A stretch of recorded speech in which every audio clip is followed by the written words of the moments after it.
Jeffrey, will you write on days when you don't feel inspired? Yeah.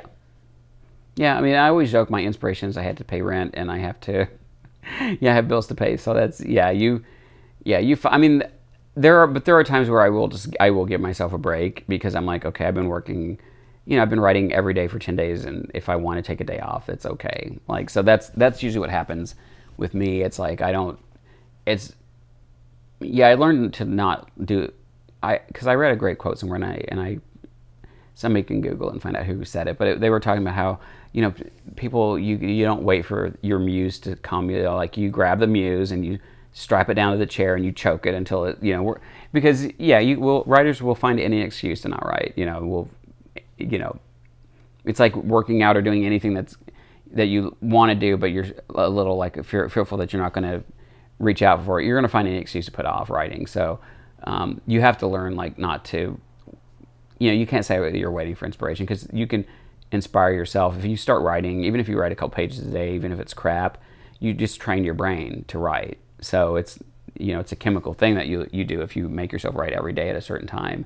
I don't do this because I, again, roll out of bed and will start writing pretty early. But during the earlier times, there were, when I was kind of like, oh, I don't feel inspired, I would just do that. I would just get up and be like, all right, I'm going to write 2 pages, even if it's like awful stuff. And then you do actually get your brain wired to where those 2 hours will start coming and your brain will start percolating before noon hits, and you'll start writing. And so you have to kind of train yourself to do it. But I understand that, oh, I don't feel inspired today or whatever, but there comes a point where you have to make sure you're not just doing that because you're afraid of writing. Because I was talking to a friend of mine recently, and she was complaining about how she's written this humongous outline, this humongous treatment for it. She just hasn't started the script. And I said, well, because when you finish a script, you have to give it off, and it's like you're one step closer to like handing it over to people. So you're like stuck in this area, and a lot of times that's why we're procrastinating, is because we know once we start writing and we finish that script, we have to give it to somebody, and that's when the judgment comes. So I think that's a lot of times the reasons that that's where that not feeling inspired is just like, I think that's just kind of not wanting to write, really.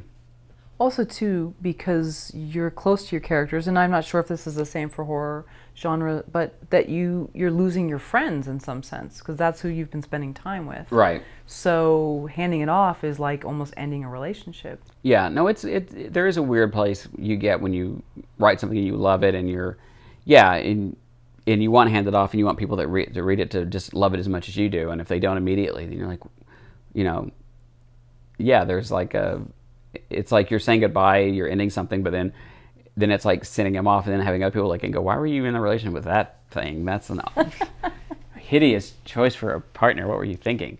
So you don't want people to not like your stuff too when you hand it off. So it's it's like when you audition, when you go up and audition in front of people that you don't know. I mean, you're putting yourself up there, and basically, even if you're being a character, you still feel like you're like, all right, love me and want me for this part, and if you say no, then you're rejecting me. So that's just something it's really hard to, no matter how successful you get or how long you've been around, it's hard to let that go. Even now, if I get a pass on a script, it still stings a little bit, even if it's a place that I know it's not right for.